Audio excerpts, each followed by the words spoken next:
اگلی سٹوری آپ نے دیکھا کہ بریکنگ سٹوری لاہور سے ہمارے پاس آئی ہے. لاہور کے اندر آج ایک اجلاس ہوا پاکستان مسلم لیگ نون اسلام آباد چیپٹر کا, پنجاب چیپٹر کا. رانا ثناءاللہ صاحب نے اس کو ہیڈ کیا.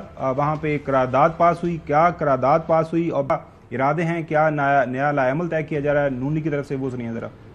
آج کے اجلاس میں متفقہ طور پہ یہ قرارداد پیش اور منظور کی گئی ہے کہ میاں نواز شریف صاحب جو پاکستان مسلم لیگ نون کے قائد ہیں کہ وہ دوبارہ پاکستان مسلم لیگ نون کی صدارت کا منصب جو ہے وہ سنبھالیں.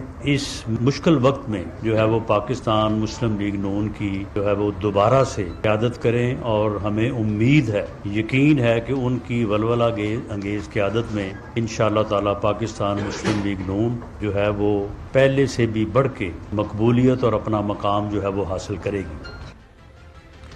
ناظرین, آج ایک خبر کے مطابق بڑے میاں صاحب جو اس وقت چائنا کے اندر موجود ہیں, وہاں پہ انہوں نے ٹیلی فون کیا پنجاب چیپٹر کو اپنی پارٹی کے, اور رانا صاحب کو کہا کہ اجلاس بلائیں. اجلاس بلایا گیا, یہ آپ دیکھ رہے ہیں. اس کے بعد آج اجلاس ہوا, یہ فیصلہ جو اجلاس نے کیا وہ بھی آپ نے دیکھ لیا.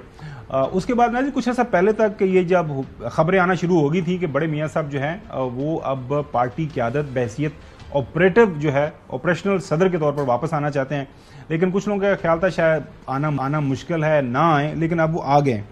وجہ کیا ہے Hassan Ayub, you being very close to Pakistan Muslim League Noon, اس فیصلے میاں صاحب واپس آ جاتے, وہ ان کے سامنے ہو جاتا ہے اجلاس, آپ کو کیا اس میں کچھ؟ یہ جو چیزیں ہیں یہ پہلے سے طے تھیں. آپ کو سب سے پہلے خبر بریک کس نے کی تھی؟ عرفان صدیقی صاحب نے رمضان مبارک میں. انہوں نے کہا تھا کہ جی وہ سوچ رہے ہیں کہ وہ پریزیڈنٹ بن جائیں. تو وہ باتیں تو ہو رہی تھی, خبر ہمارے تک جب پہنچتی ہے تو ہم اس کو کہتے ہیں شاید ہنگامی ہے. نہیں سر, وہ ہنگامی ہے نہیں. اچھا مطلب کسی کے پاس پہنچی, ہمارے تک نہیں پہنچی. ہانگ کانگ میں ہیں میاں صاحب, اور جب واپس آئیں گے تو وہ پھر اس کے علاوہ ان کا جو انہوں نے یہ منصب سنبھالنا ہے. اس سے پہلے بھی اگر آپ کو یاد ہوگا کہ جب تیارہ سازش کیس تھا, اس میں فارمر پرائم منسٹر محمد نواز شریف صاحب کو بھی جو ہے وہ پارٹی صدارت چھوڑنی پڑی تھی جب وہ ایگزائل میں چلے گئے تھے. اور اس کے بعد دوبارہ جب 2011 آئی بلیو میں دوبارہ انہوں نے کنونشن سینٹر میں ایک فنکشن ہوا تھا اور وہ دوبارہ پارٹی پریزیڈنٹ بنے تھے. اب ثاقب نثار صاحب کے آرڈر کی وجہ سے جو 62 والا اس کے بعد ان کو ہٹایا گیا, تو اب دوبارہ وہ پارٹی پریزیڈنٹ بنتے ہیں. اب دیکھیں نا, میں بات پوری کر لوں. دیکھیں بانی چیئرمین تحریک انصاف اب نااہل ہیں, اب وہ چیئرمین بھی نہیں بن سکتے. جس طرح وہ نواز شریف صاحب تاحیات قائد بنے نا, اس طرح وہ جو عمران خان صاحب نااہل ہیں تو وہ بانی چیئرمین بن گئے ہیں. تو یہی بیسیکلی کون سی چیز ہوتی ہے جب کنوکشن کی وجہ سے.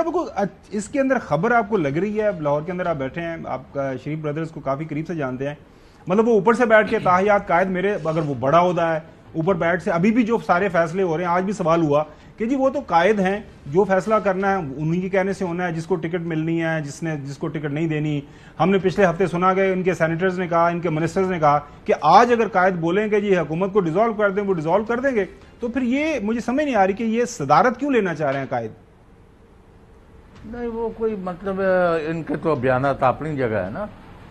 تو اصل بات یہ ہے کہ میاں نواز شریف کے ساتھ انہوں نے ہاتھ کیا ہے, وہ وہاں سے آ گئے, اور پہلے یہی صاحب جو ہیں ابھی فرما رہے تھے, اور 15,000 دفعہ انہوں نے اسی شو میں کہا وہ سب کچھ ہو گیا ہے, ایسا ہو گیا ہے. اب میں اس میں نہیں جانا چاہتا. جائیں تو کیا کہتے رہے آپ؟ جائیں. اچھا صاحب اپنا آرگومنٹ کمپلیٹ کر لیں. جی صاحب. تو اب میاں نواز شریف صاحب جو ہے وہ سمجھتے ہیں کہ ہماری سیاست اس دفعہ تو عوام کے ہاتھوں بری طرح پٹ گئی ہے, اور ہمیں ہوگی اب بری طرح شکست. اب ہم نئے سرے سے سیاست شروع کریں, اور کسی وقت شہباز شریف گورنمنٹ سے اپنی لا تلقی کرنی پڑے تو وہ بھی کریں. پنجاب گورنمنٹ سے بھی نکلنا ہے, وہ جو ویسے بھی اگر یعنی ان کے سارے فارم 45 کے رزلٹ عدالتوں سے مل گئے تو یہ ان کے ہونا تو یہی ہے. تو وہ تیاری کر رہے ہیں اپنی کل کی سیاست کی. آج تو ان کے پلے کچھ نہیں رہا, معاف کرنا. نقوی صاحب آپ کس طرح دیکھتے ہیں اس فیصلے کو؟ دیکھیں, اگر سیاست کا ختم ہونا اس کو کہتے ہیں کہ پاکستان کے سب سے بڑے صوبے میں ایک پارٹی کی حکومت ہو, یک طرفہ, مرکز میں حکومت ہو, بلوچستان میں وہ حکومت کے اتحادی ہوں, سینٹ میں وہ دوسری سب سے بڑی جماعت ہوں, تو اگر سیاست کا ختم ہونا اس کو کہتے ہیں تو سیاست کا چمکنا کس کو کہتے ہوں گے مجھے نہیں پتا. نقوی صاحب نااہل ہو کر جیل میں جانے ہوئے ڈالا جیل جانے کے لیے سیاست کا چمکنا ہے میرے خیال سے. آپ کو ایک چھوٹی سی مثال دے دوں. کاف لیگ کی حکومت بنی تھی, سنیں میں, جو کاف لیگ کی حکومت بنی تھی نا, آپ کو یاد ہوگا 2002 کے اندر, تو ہر جگہ حکومتیں ان کی تھیں, ایون سندھ میں بھی ان کی حکومت بن گئی تھی. تو کچھ حالات و واقعات ہوتے ہیں نااہل ہو کر جیل جانے میں وہ سیاست چمکنا کہتے ہیں. دیکھیں یہ تو آپ نے جواب دے دیا, بڑا اچھا کیا آپ نے. کاف لیگ کا سربراہ کون تھا؟ پرویز مشرف, اسی کی تو چلتی تھی پاکستان میں. آپ نے تو خود ہی جواب دے دیا. چودھری نواز شریف کی طاقت کو انڈورس کر دیا. چودھری شجاعت صاحب جواب دے دیا. اس طرح مکہ لہرا کے تقریر کس نے کی تھی؟ اور نقوی صاحب آن گراؤنڈ میں کہہ رہا ہوں کہ چودھری شجاعت صاحب, مطلب آج اچھا چلیں آگے بڑھیں.